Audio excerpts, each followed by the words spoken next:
Alors, les clés du bonheur, tel est le sujet de cette vidéo aujourd'hui. Donc, je vais vous en parler un petit peu. Vous allez voir, je vais même vous parler de la clé du bonheur, puisque je suis toujours partisan qu'on fasse les choses pas à pas et qu'on commence par le début, qu'on fasse déjà un premier pas et ensuite on s'occupe du second.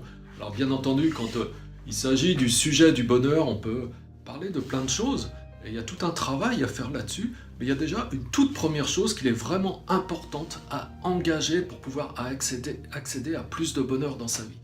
Donc on va voir ça ensemble. Avant toute chose, si vous n'êtes pas encore abonné à cette chaîne, c'est grand temps de rejoindre toute cette communauté de personnes qui sont là et qui ont à cœur de développer donc, leur philosophie de vie, de l'ancrer toujours plus solide au quotidien, et d'expérimenter précisément plus de bonheur ainsi, et d'expérimenter aussi beaucoup plus d'harmonie dans leur interaction avec leur environnement. Voilà. De cette manière aussi, vous êtes mis au courant en temps réel de chaque nouvelle vidéo que je sors, donc n'hésitez plus, abonnez-vous maintenant si ce n'est pas encore fait déjà. Voilà, très bien. Donc la clé du bonheur, la première clé du bonheur. Vous allez voir que très vite vous allez comprendre ce que je veux vous dire. C'est que pour nous tous, on est tous d'accord que si on veut atteindre tel ou tel résultat, il va falloir faire telle ou telle action. Et on est tous d'accord que si on veut devenir médecin, eh bien il va nous falloir des années d'études. Je ne sais plus combien c'est maintenant, mais c'est 8 ans d'études, selon qu'on spécialise, ça pourrait être 10 ans, 12 ans d'études. Si on veut devenir avocat, c'est beaucoup d'années d'études aussi. Si on veut devenir ingénieur aussi. Même si on veut passer simplement un BTS, il va nous falloir 2 ans d'études après le bac. Si on veut passer un CAP, là aussi, il va falloir qu'on fournisse des efforts, du travail. Et au bout du compte, on va acquérir une compétence. Et avec un petit peu d'expérience, eh bien, on va développer un véritable savoir-faire dans notre métier. Ce sera parfaitement indiscutable, mais ce ne sera pas arrivé comme ça. Ok ? Si on veut progresser dans un sport, dans une activité physique ou pour apprendre un instrument, là aussi il faudra qu'on s'entraîne de manière régulière, avec persévérance, et on va obtenir des résultats qui vont devenir intéressants, c'est-à-dire soit on va avoir un corps plus fort, où on se sentira en meilleure santé, où on va commencer à se faire plaisir, à savoir jouer d'un instrument. Pour toute chose, c'est comme ça, il faut passer du temps, il faut investir du temps pour avoir des résultats, en tout cas les résultats que l'on souhaite. Ok ? Eh bien, pour expérimenter plus de bonheur, la première clé, la première chose à comprendre, c'est ça. C'est que là aussi, ça va nous demander de nous investir un minimum. Ok ? Donc, ça ne va pas se faire en intraveineuse comme ça, et puis je vais rester passif, je vais rien faire, et je vais tout d'un coup expérimenter beaucoup plus de bonheur dans ma vie.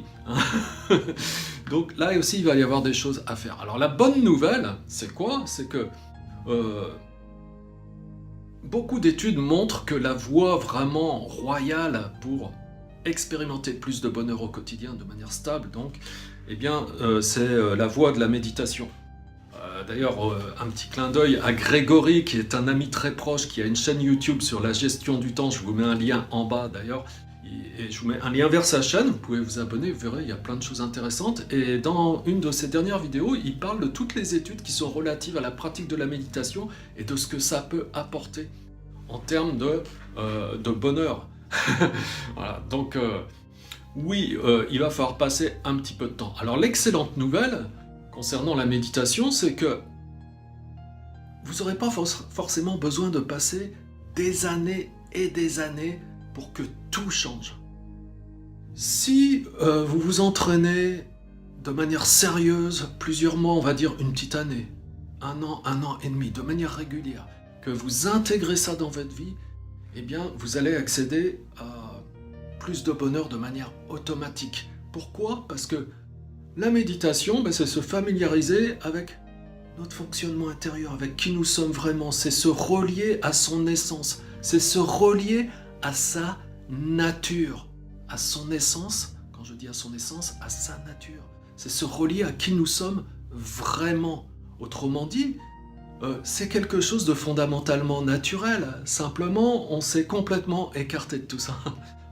Mais c'est très facile de se reconnecter. Si vous voulez, c'est comme si le bouton, il est déjà là, il a juste à être actionné. Et la lumière va grandir naturellement et progressivement de plus en plus. et petit à petit les choses vont devenir claires. Mais ça, c'est un état naturel qu'on va retrouver tout simplement. Donc c'est pas comme si on allait chercher quelque chose qui nous est extérieur et qu'on n'a pas du tout acquis. Quand vous faites des études, des fois il va vous falloir des années. La pratique de la méditation, si vous êtes bien guidé et si vous êtes sérieux, c'est-à-dire si vous suivez bien les conseils qui vous sont donnés, vous allez progresser assez rapidement et effectivement, vous allez développer une habitude au niveau de votre être à être plus heureux spontanément, à vous établir spontanément dans le bonheur. C'est-à-dire que ça ne vous demandera plus d'effort parce que le principe d'une habitude, c'est que quand elle est là, ben, ça ne demande pas d'effort. Hein, on a un maximum d'efficacité pour très très peu d'efforts. Donc je vous invite à vraiment vous intéresser à la méditation. C'est vrai que je le dis, je le redis, je le re-redis, je le re-redis, parce que tant que tout le monde n'aura pas compris ça, bah, vous me verrez toujours dire la même chose. Et avec le temps, bah, certaines personnes, à force de m'écouter, bah, se mettent à la méditation, et c'est comme ça qu'après, bah, vous pouvez aussi voir des témoignages de personnes qui sont là et qui disent à quel point ils ont vécu une expérience de transformation absolument incroyable, et à quel point, eh bien, ils expérimentent beaucoup plus de bonheur dans leur vie, dans des proportions qui n'ont absolument rien à voir avec avant la formation. Voilà, donc intéressez-vous à ça. Franchement, c'est la meilleure décision que vous pouvez prendre. Et par exemple, le Dalai Lama disait que le but ultime d'une vie humaine, ce serait de pouvoir atteindre ce bonheur qui est là, à tout moment pratiquement, quelles que soient les circonstances extérieures. Sauf grosse souffrance humaine, la perte d'un être cher, quelqu'un qui est touché par la maladie, voilà. Mais sinon, bon, les petites choses qui d'habitude nous affectent et auxquelles on accorde beaucoup d'importance, voilà. On en est peut-être plus conscient que d'habitude, mais c'est pas ça qui va nous déranger, c'est pas ça qui va nous empêcher d'être heureux. Hein. Et souvent, on souffre pour pas grand-chose, quoi. Donc je peux vous guider parce que finalement j'ai guidé maintenant plus d'une centaine de personnes, je crois presque 150 personnes maintenant sur ce chemin. Donc je suis là pour vous aussi si vous voulez vous engager sur ce chemin. Et en attendant, si vous voulez commencer à découvrir les principes de base de la méditation, vous pouvez avoir accès ici en cliquant sur le lien qui apparaît maintenant à la méthode de méditation ici et maintenant. Ça vous donne déjà une petite idée, quelques bases de compréhension.